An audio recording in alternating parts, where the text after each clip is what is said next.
Usually when you look out at a quiet garden on a summer evening, you expect peace. But if you dive into the organic gardening logs and field notes we are unpacking today, well, you quickly realize you might be staring at a silent battlefield. Yeah, a literal battlefield. Right.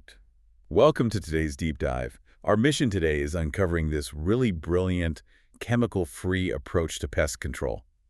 We are heading straight into Oma's no-dig organic garden, where two boys, Kesser and Steen, are currently on a bug hunting mission to save the apple harvest.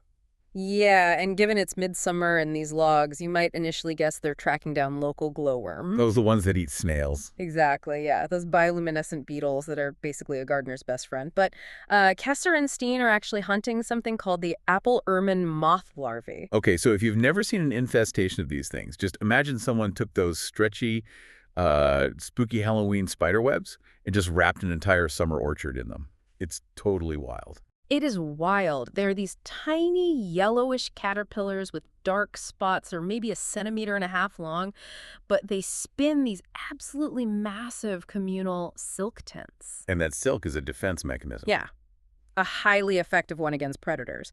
It protects them while the larvae just gorge on the tree's leaves.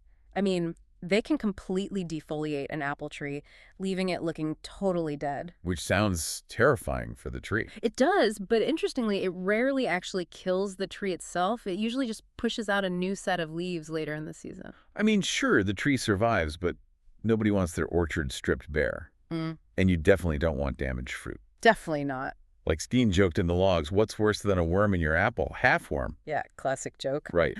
But that actually brings me to a serious roadblock here. Wait, hand-picking caterpillars off a whole orchard?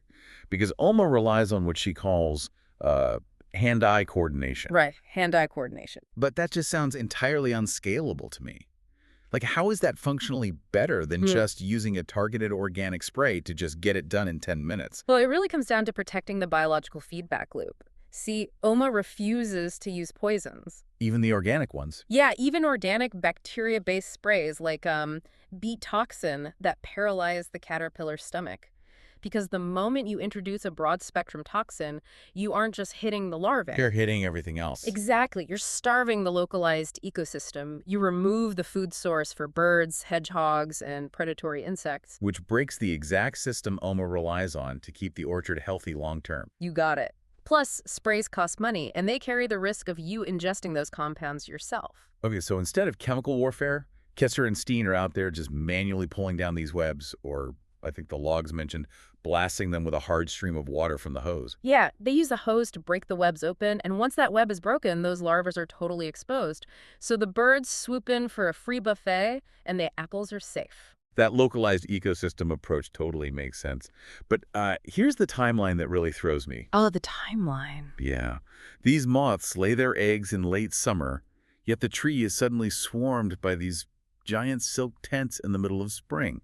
Like, how does a tree get overrun in May or June if the eggs were just sitting there since August? Well, for that, we have to look at their incredibly stealthy life cycle. I mean, these moths are absolute masters of camouflage. Really? How so? So in the late summer, the female lays her eggs on 1 to 3-year-old branches, and she covers them with this fluid that hardens into a gray-brown egg shield. Oh, wow. Yeah, it perfectly matches the texture and color of the bark, so it's practically invisible to the naked eye. Wait, so it's basically acting like a microscopic Trojan horse on the bark all winter. That's a great way to put it. That stealthy hibernation is exactly why they are so devastating. The larvae actually hatch in the fall, but stay hidden underneath that tiny shield all winter long. Very. Then, in May, they finally wake up. And instead of building webs right away, they bore directly inside the brand new leaves, eating them from the inside out. Wow. No wonder you don't see them until June when they finally pop out and construct those massive Halloween tents. Exactly. And that brings us to the underlying brilliance of Oma's strategy. Which is?